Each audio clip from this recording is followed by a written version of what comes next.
So this is a story of how I went from being completely plant-based for about 2 years. For 2 years I didn't eat meat, milk, eggs, anything from an animal, to someone who now is farming these lovely pigs.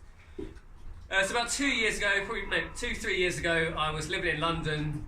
I started to watch a lot of stuff, especially on how the industrial scale farming we have these days is just so horrendous, especially with pigs, because these guys are so intelligent.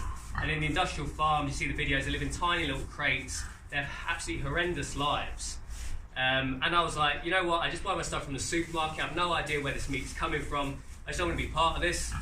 And I thought, rather than just giving up the meat, I thought, I don't know where anything that I'm eating is actually coming from. Like in Tesco's, in Sainsbury's. So I'm just going to stop eating anything from an animal. I did that for about 2 years. And it wasn't actually that hard to do. I felt quite good on it. There's a lot of scientific research that people in the West, especially in the West, eat too much meat. Like if you're going to eat meat, it should definitely be something that's done occasionally, even if it's just once or twice a week. That's how people eat in Asia. They're not necessarily plant-based, but they're largely plant-based. They eat a lot of rice, a lot of carbohydrates, and then small amounts of meat with that.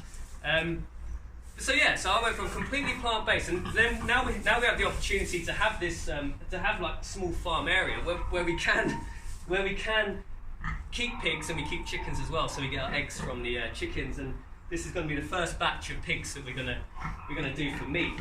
I thought, you know what, if I can do it, if I can ethically do it, and I think the best way of ethically sourcing your meat is just to do it yourself, right? So we can track every step of this progress and make sure these pigs have an absolutely amazing life. And I think that's acceptable. For me, for my conscience, I think if you're doing it yourself, or say you know the farmer, or getting a bit nippy now, or you've done your research, you're happy the meat you're getting from is from an ethical source. I think, in my opinion, I'm sure there'll be some plant-based people or vegan people who watch this video and completely disagree. And I'm expecting probably to get some negative comments from it. But that's part and parcel of life. I think if you can do it and you can give these guys the best possible life for the time they are alive, and just be completely ethical about it, in my conscience, that's fine. So that's what this channel's about. It's about becoming more self-sufficient, trying to follow the ethics of how things are done, and making things have good lives, and not just about celebrating the animals. So if you want to see more videos, follow us, and we'll see you again in the future.